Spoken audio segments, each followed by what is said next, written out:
And I'm telling you, all of you all who are listening to this, a bipartisan show.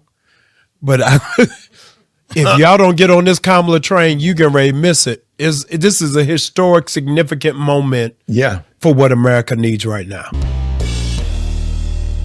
How's everybody doing? My name is Anthony Brian Logan, and today we got to talk about Rickey Smiley and Jamal Bryant speaking about Kamala Harris potentially becoming the president of this US of A. Now, in case you don't know who these guys are, I'll give you a brief rundown. Then we're going to get to the clip. And of course, the full clip is like an hour-long podcast. I'll link to that in the box if you want to see it and hear it in full for some reason without my commentary. But Rickey Smiley, he's a comedian, been around for 20, 30 years, started on BET Comic View. He's done movies. He's done a lot in the Chitlin circuit among, black entertainment. But he is probably most known for his morning show on the radio. It's pretty popular. I'm not sure how many viewers he has or listeners, but it's a pretty popular show. Now, Jamal Bryant is a pastor in Atlanta, Georgia at a mega church.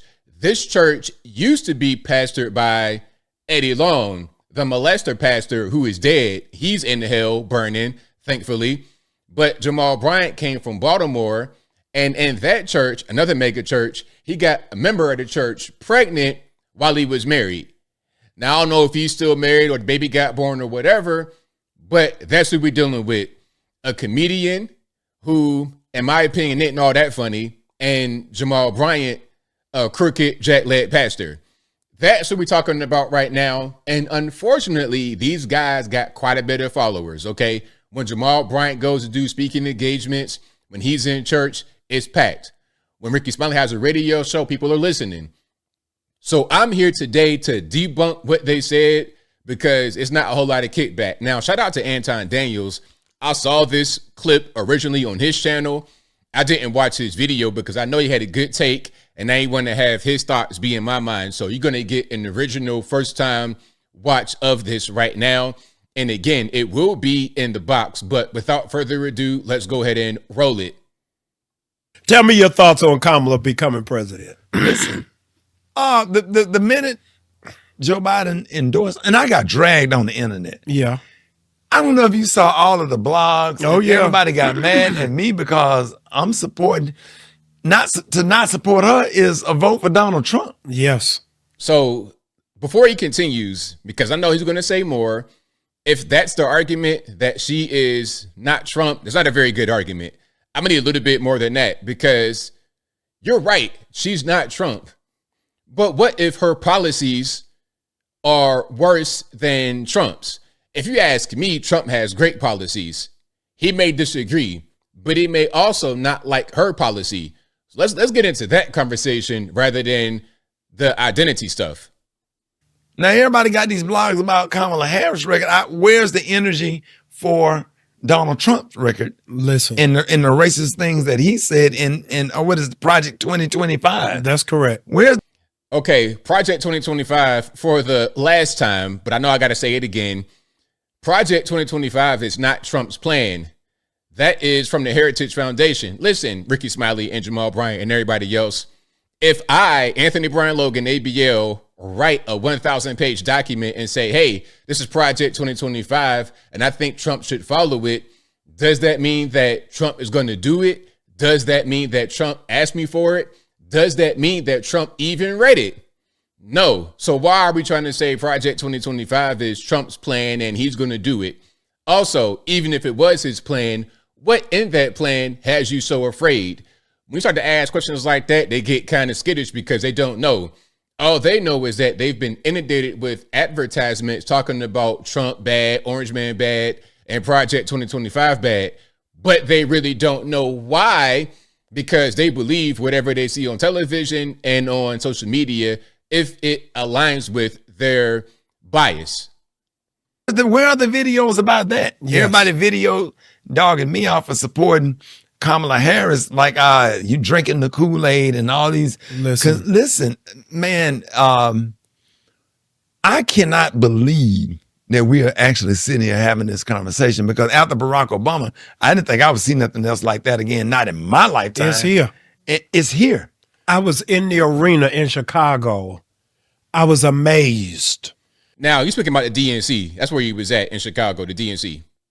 To see white people crying over a black woman. Yeah. I thought I'd never see the day. Yeah. So is that how you judge somebody to vote for? The reactions of the white man? You got the white man on the brain that much to where whatever they do, oh, well, they crying over it must be the right choice. You're an idiot. And I'm telling you, all of you all who are listening to this, a bipartisan show. But bipartisan show. Okie dokie. That's interesting. Let's take one moment before he continues to recognize the ice. What is this on his wrist? Okay, is this like chunks of gold? Did you get that straight from a conflict mine in Africa? Like, what's really going on, sir? Mr. Preacher Man. And I want to say one more thing before we continue. I do not like when preachers are so gaudy and just ridiculous with the jewelry and their fashion. I hate it. Give me the old school preacher with the Sears rack suit who would preach for hours and hours sweating with a regular towel on his head, and that's it, rather than these iced out, fashionable pastors. If y'all don't get on this Kamala train, you can ready miss it. This is a historic, significant moment for what America needs right now. Listen, I said this on the radio, on my radio show. She will be sworn in by a member of Delta Sigma Theta Sorority Incorporated. Wow. Who cares? Like, you know what? Can I say something right quick? And listen, no offense to anybody that's crossed. Look, my granddad was a Q dog. My uncle has the brands. But when I was a kid, when I was in college, I thought that the frat guys were cornballs. That's what I thought. I'm like, look, man, y'all doing all this extra dancing and all that kind of stuff. I'm just trying to get this money. I'm trying to get educated. I'm trying to get out the hood. That was my mentality. I'm not trying to do all this dancing and prancing around and, make gang signs. I'm not with it. That's just me, though. But nothing against anybody that is in it. That was just my opinion back then when I'm 19, 20 in college. Martin Luther King's birthday, who's a member of Alpha Phi Alpha.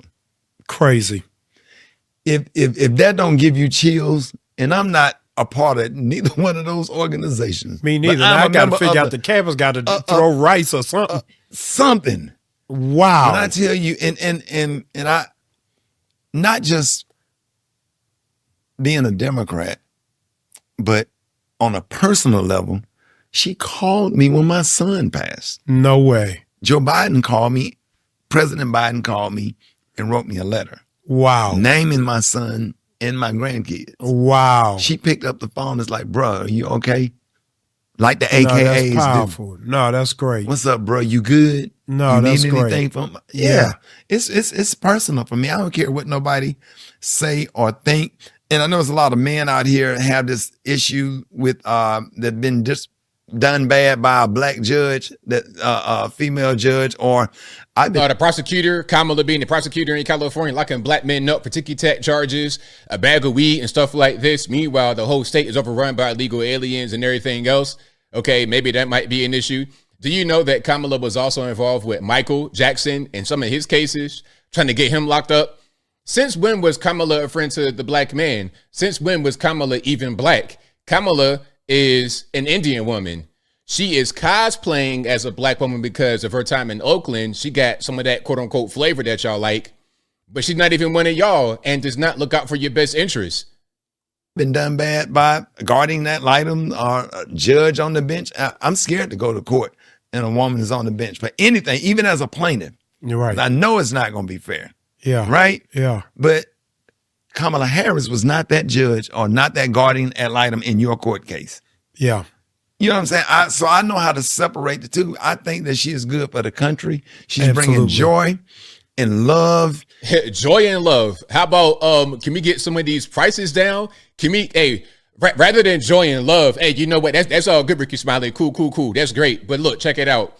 Can some of that joy be transferred into US dollar currency? Can we get some joy at the gas pump? Can we get some joy in the grocery store and bring some of these prices down?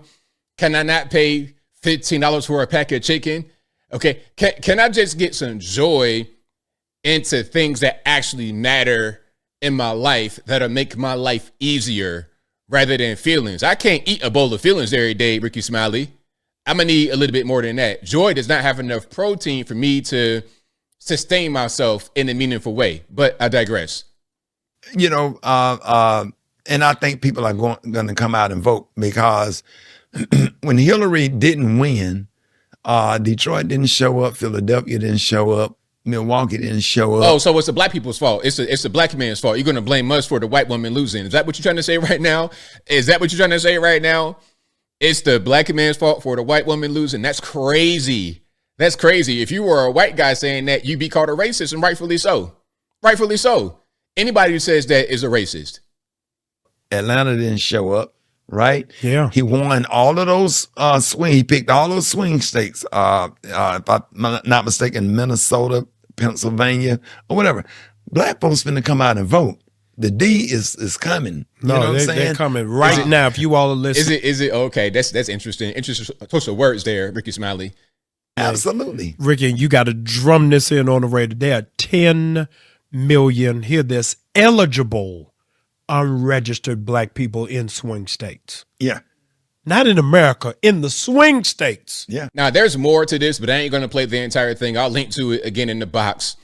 But yeah, trying to blame the black man and black woman. Really, they want to blame the black man. They don't want to blame black women because that's their audience. You know, a lot of the older black women who believe in what they believe in. Shout out to the black women who don't believe in that. Okay, I support you guys 1,000%. You guys are the best. Shout out to everyone who doesn't believe what they believe. Unfortunately, as I close, there are quite a few people in this country who believe in what they believe in.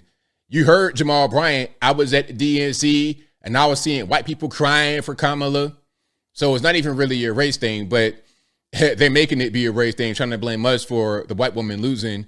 But as I close, I want to say this. Rather than trying to point the finger and blame, how about looking at the person who lost? Figure out a better way to go about it. Figure out a better way to go about it. If you want to get my vote, you got to actually come get my vote.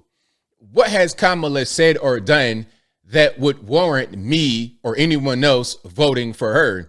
She doesn't do interviews or barely does interviews. And when there are interviews, it's predetermined softball, t-ball questions. She gets irritated easily. She gets nervous easily. Her vice presidential pick candidate is a mess. Tim Walz, Kami, been to China a bunch of times. They got skeletons in the closet. These are not good people to be out there running for president. I don't care if she's black, white, Puerto Rican, and candy stripe. It's just not a good candidate. Trump is a better person. You're talking about racism, Rickey Smiley. Where's the evidence that you speak of for racism? Where is that at? Because I've not been able to see anything. But I think I'll leave that right there for now. And what say you? What's your take on what Rickey Smiley and Jamal Bryant were talking about when it comes to Kamala? Did you see the entire thing or just my clips in this video? Whatever your thoughts are, let me know in the comments below. You guys know where I'm at. I mean, if these guys are the thought leaders in the community, in the black community, if these guys are the leaders, we're doomed because between the two of them, you might have room temperature IQ at best. We're not dealing with the sharpest knives in the drawer or the most efficient tool in the toolbox. But whatever your thoughts are, please let me know in the comments below. And that is all I got to say for this video. If you like what you heard, please comment, rate, share, and subscribe. Peace.